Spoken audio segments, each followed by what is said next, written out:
welcome back. It's Leslie. Okay, so let's go over, jumping right in. Let's go over this month's reads. I did 23 books, I think. A bunch of them were advanced reader copies, which you probably already see the video of that. And I did 5 physical books, and the rest were audio. So let's get into the physical books. The first one that I read is In 5 Years by Rebecca Surley. La-da! Okay, so basically, she really into math, statistical person, like very straightforward. Um, and then her best friend is like the exact opposite. Like one's super whimsical, one's very analytical and particular, and she falls asleep, and in the dream she jumps 5 years in the future, in 5 years, and sees like a very small snippet of what would happen, and then wakes up and immediately, like within a couple of days or weeks, meets the person from the 5 years. But the situation is different, and it's crazy, and it's nuts. And it's kind of heartbreaking. It's like super heartbreaking because there's been a lot of cancer in my life, in my personal life lately, which we already know about Mr. Michael, and my own personal experiences with it, and other family members and friends. And so to have a good chunk of this book be about an experience, an outsider's experience of a loved one's cancer, was very heartbreaking and loving, and like a little bit healing. Like, I'm glad someone understood it, and I really appreciated that, and that was really great. The story itself was okay. It wasn't my favorite of all of Rebecca Surley's. Honestly, it's interesting with Rebecca Surley because honestly, it's either hit or miss for me. Like every other book I love, and then some other books I'm just like, I can't stand it. I don't know what's going on. But I'll give this one like a 3.5, 4 out of 5 stars. I will say it made me cry, but it was the end of the book. It got to the end of the book that made me cry. So like, it wasn't the whole story. It was interesting. It was very quick. Honestly, you guys, if y'all want a quick, like, loving, touching book, Rebecca Surley does a really fantastic job of that. I will say, Rebecca Surley makes me feel a little bit like she's the Mitch Albom of contemporary magical realism romance. And I don't know if everybody would agree with that, but if you haven't read Mitch Albom, he's well known for Tuesdays with Morrie, and he's got like a dozen other books, and that's really great. But she's basically the female equivalent of that, in my opinion. That doesn't mean that she is. It's just my opinion. So yeah, that was my first one. The next one is the Lost Memoirs of Jane Austen by Siri James. In case anyone wants to see it, it's a beautiful book. It's an old book, but it's a beautiful book. This is not a new book by any means.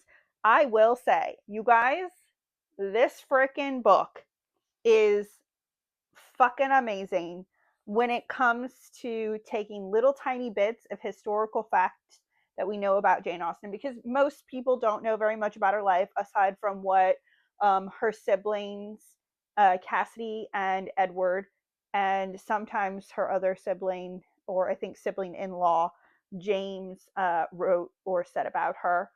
And we only know of that one portrait of her.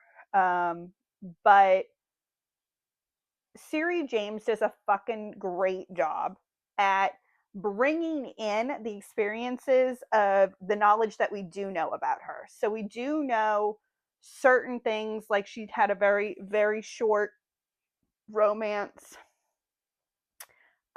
with a man who was interconnected with her family. and that person was played by James McAvoy in Becoming Jane Austen, and I think Jane was played by Anne Hathaway in that movie. And they did a fantastic job of telling that story, although that was a lot more than what actually happened, but it was beautiful. So, what I do have to say about this book is it is fictionalized. It's as if we found her memoir and it was like an unknown memoir to the world. And she takes little tiny bits of inspiration from Jane's books, from historical evidence, from the time period of Jane's life, um, and makes it as if it was like us reading her diary. And I thought that was really cool. I will say it is not a consistently it is not a consistently phenomenal book. There are some diary entries that like I really just almost fell asleep reading. But there were others that I was like, "Oh, all right." And it continues with the knowledge of us, like we know that Jane Austen as a person was a very honorable and respectful human being. She was very to herself. She was very private, and she was very opinionated. So it does reflect the personality and characteristic traits of that in this, and I think that's fantastic. I would give that like right at a 4 out of 5 stars. I would say I'd give her it more, but like honestly, the few diary entry chapters that made me want to fall asleep were really, really, really boring. But they were made up for with the more exciting ones. So yeah, 4 out of 5 stars. Mm-hmm. Okay, so the next one was The Wake Up Call by Beth O'Leary. She's another go to for me, similarly to Rebecca Surley. Quick, easy, fun books. Not like crazy difficult to read, like readability is really high up there. Storylines are fun and quirky, just unique enough to be something you pull off of a shelf and read. um, I will say Beth O'Leary does a fantastic job of relational, like, situations, like getting to know the characters is really fun. Sometimes, I will say, sometimes these her characters are like one-offs, like where they're very like plateaued and they're really placeholders or plot pushers. But for the most part, most of her characters are really well done and really funny and very quirky and just very interesting. This one basically, two hotel receptionists, or I guess managers, I don't really know what level they're at, um, don't like each other, or and the hotel that they work at is basically falling apart. It's a little small town hotel, and their rivalry turns into something like just silly. Like they find a jewelry box full of wedding rings at the hotel, and they decide to either find the owners or sell the rings if they can't find the owners. And so it's like them competing on it, about who can do it. And there's like a little bet who gets to be like a new position or a higher position at the hotel at the end of it. It's super cute, really cool, quick read. Obviously, it turns into a romance because this is a romance novel. And yeah, it's like, I don't know, 3.5 out of 5, 3.75. Yeah, it's cute little. Anyways, okay, the next one is gonna be a long conversation. And it's gonna be a long conversation because it's Emily Henry's newest book, Great Big Beautiful Life. I wanted so bad to like this, you guys. And I'm like really disappointed that I didn't like it. And I can't tell if it's my fault or if I had such high expectations, or if I didn't listen or heed her warning, because she did absolutely tell everyone that this is more like women's lit alternative than it is her regular contemporary romance. Like there is romance involved, but that's not the main plot. It's also very similar to a very popular book that came out, The Seven Husbands of Evelyn Hugo, which I've read in the past. Now, it's not like plot by plot, like page by page kind of thing, but it is very similar in the main storyline plot that is, come to find out, like an underlying plot to the romance. But it's okay. I, it wasn't my favorite. Do I still love Emily Henry? Absolutely. She's phenomenal. Was this book still like in vain? Honestly, it was okay. Um, love that the main dude fell first. Love it when that happens. Love the little twist at the end. Um, felt like, honestly, it felt like Emily Henry had a deadline and she had to write something very quick. Because, in my opinion, her main characters were not as well rounded as the previous entities of her other books main characters. And I mean, that's okay. Like, not everything can be a winner. um I also really didn't like the title of this book, and it doesn't even come into play until the last like fucking 3 pages of the book or whatever. So I don't know. I really wanted to like it. I really, really did. I wanted to love it. I love Emily Henry. Um, but honestly, like, this is probably my least favorite book out of all of hers. So I'm still going to give it 3 out of 5 stars because it had enough gumption. It had enough like intrigue and interest, but it wasn't what I was expecting and it wasn't what I wanted. I will say she did warn everyone. Like, Emily Henry came out and warned everyone, you guys, that this was not like her other books. And you know what? Might have been because I love all of the romance and I was in like a romancy mood that this threw me like a giant curveball. But it's also, that's me. Again, that's me. Like, I don't know. I can't tell you that I like it enough to keep it. I think that I might actually give this book to either one of my um, fans on here or one of my friends who hasn't read it yet or hasn't gotten the book. I don't know. I don't know. I felt really disappointed and it made me really upset because I love her so much. But yeah, I can't praise it as much as I wanted to praise it. But I was so excited when it came out. And then I was like super bummed when I finished it. And yeah, so like 3 out of 5. Emily, please come back with the romance. I know that's not like your forte and that's not everything you wanted to do. And I know you like vocalized wanting to branch out. But if this is your first example of branching out, I'm don't want to lose being in love with you. And I'm just really sad. This one made me really sad because I didn't like it at all. I really wanted to. Okay. I'm going to stop harping on that. I'm sorry about that. I got in my feels. Okay. And the last one, I'm not meaning to laugh as hard as I'm about to laugh, but before I say anything, I need to preface this. I do not support J.K. Rowling. I think she is not a good human being. But I do think that she wrote some wonderful books in the amazing world of Harry Potter.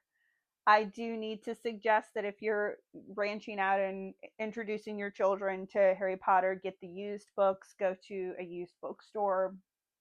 Don't get them new. That woman does not need more money, and she's putting so much money into anti-trans um, bills and working so hard to be such a horrible human being. I'm sure it comes much easier to her, but just. And yes, there are issues. There are basic issues with the Harry Potter universe. There are underlying issues with um, subtle and even obvious racism and inflections towards World War II. And I understand all of that with Harry Potter. But at the end of the day, it is an escape and a wonderful story. And I'm so excited about Tom Felton being then reprising his role on Broadway with Cursed Child. And I hope he does a fantastic job. I cannot support her. I know she has a hand in the Cursed Child Broadway too. And I don't know. I just feel all sorts of complicated ways. So instead of being an outright super duper awesome diehard fan of Harry Potter, um, and continuing to showcase that support for her, which I don't. Again, I do not support J.K. Rowling. I do support the story, and I do support my love of my childhood. Like that nostalgia is like so strong. However, she is again a terrible human being. She can eat a bag of dicks. But I am also a fandom girly, and I do horrible bookbinding, as you're about to see. So don't judge me on the bookbinding. I mean, you can, or if you want, you can give me some tips because I did a terrible job. But I love fandoms and fan fiction. I read a lot of Archive of Our Own, AO3, and one of the most popular ones is Manacled by Sinlin Yu. And up until December 31st, you could read it on there.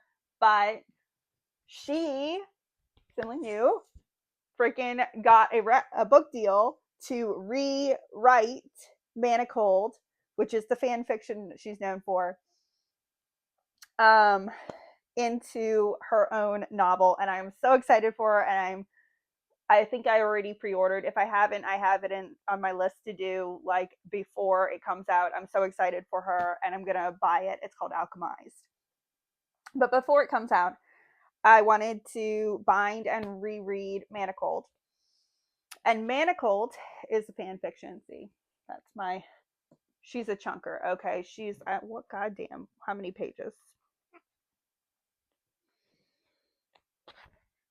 Well, she almost 900 pages.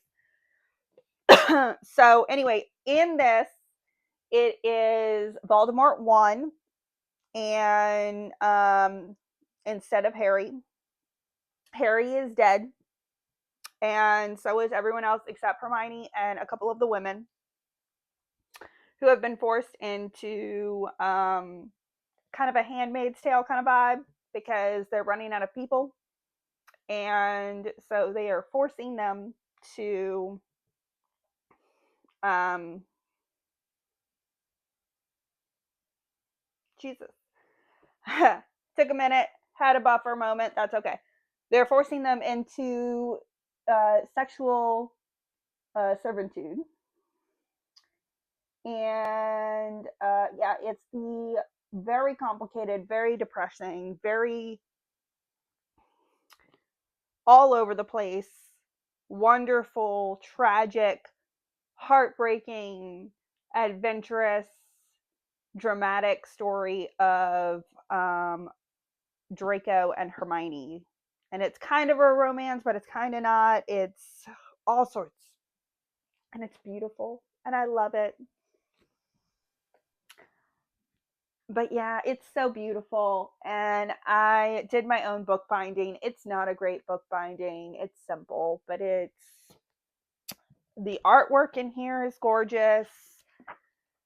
Let's see if I can find one of the art pieces because, like, oh my god, it's a big honking book, and it's beautifully done. Avondale does the artwork for it. The last page of this book is horrible and hurtful and angers every single human being on the face of the planet. And anyone who's ever read it is gonna get really sad immediately once they see this picture. I'm not going to cry. I promise. But yeah, this is a 5 stars because I would not take the moment to bind a book if it wasn't a 5 star. There's so much to say about this book, and and if you haven't already read Manacled, it's hard to find it now online. I'm sure there's ways you can still find it. You can't find it on Archive of Our Own anymore, but I'm sure Reddit and other areas of the internet will help you profusely. Um, it's a phenomenal read. I'm so excited for the author, Sin Yu, to come out with her new book.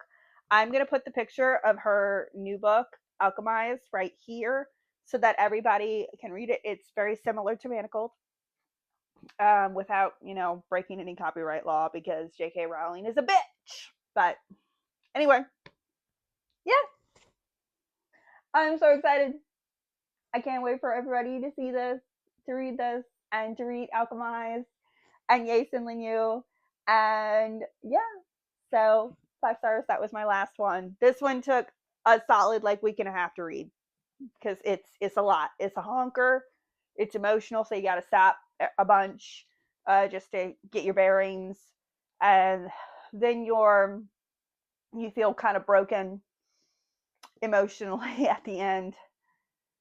Anger and distrust and frustration and heartbreak and love and kindness and strength and perseverance and so many other things just come out of you when you read this. And it's just, yeah.